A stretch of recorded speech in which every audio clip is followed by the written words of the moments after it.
because for a lot of Vancouverites, a trip to Kit's Pool for a swim under blue skies, it's a summer tradition, but some people say the pool just isn't open enough, accessible enough to the public, that the online reservation system that began under COVID and is still in place is hindering people's access to a swim. And this has been circulating on social media, just as the city does its public consultation on replacing the much-loved facility.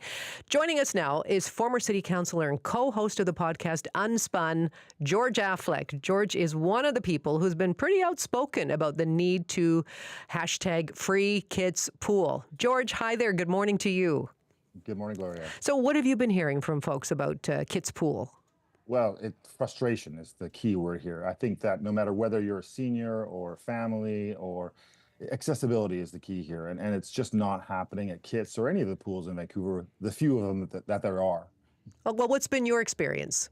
Well, the online booking system, which was created, I know pre-COVID, but it really got implemented in a big way during COVID. It's a complicated process.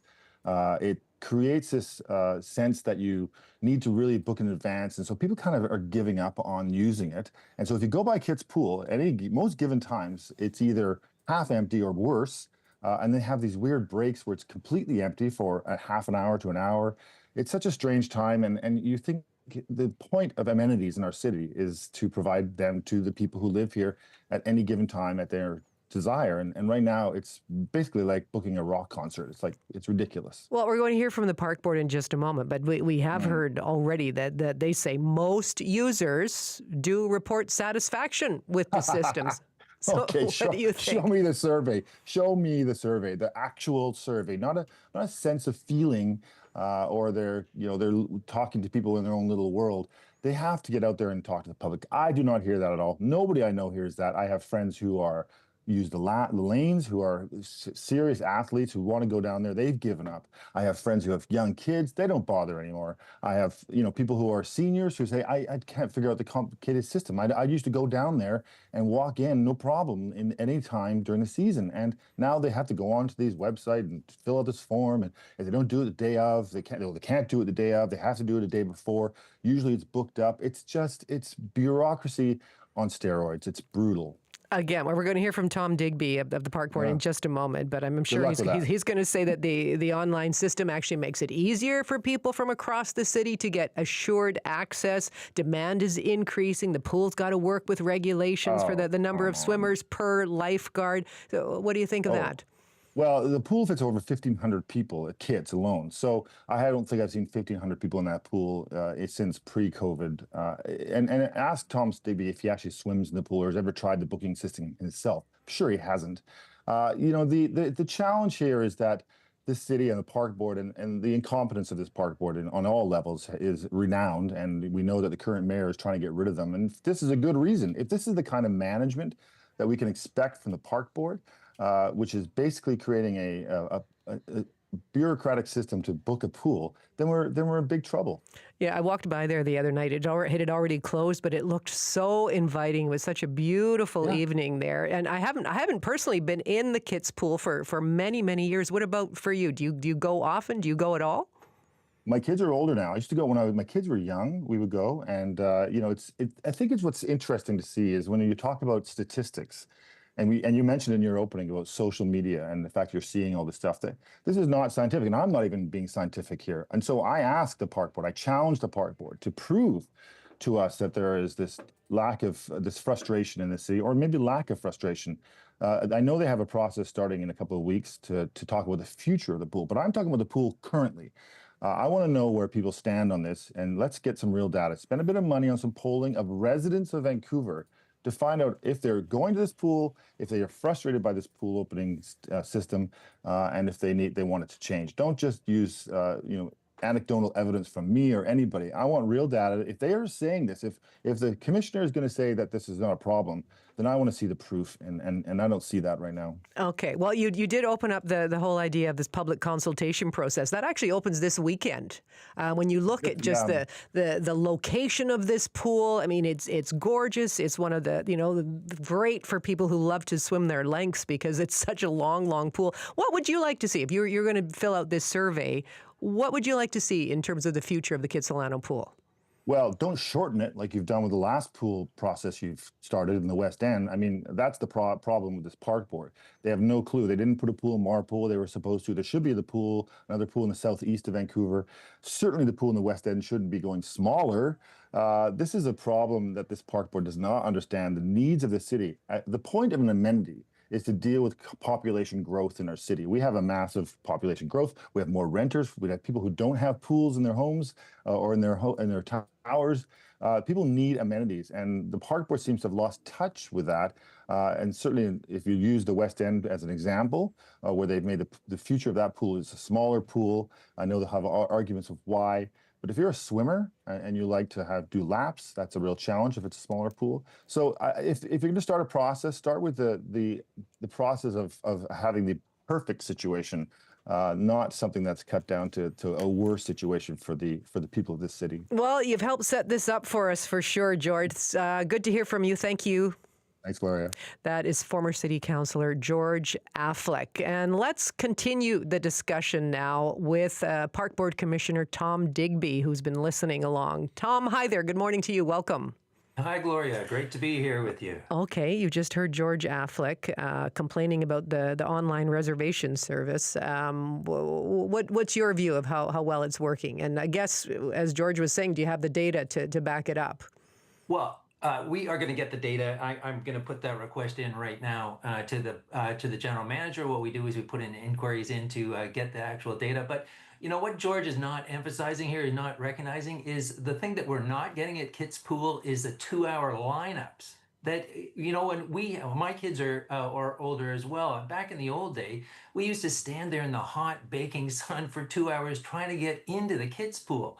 And you don't see that anymore because we've got this 80% online booking reservation system. So it actually works really well so that people can get into the pool without having to stand in the hot sun.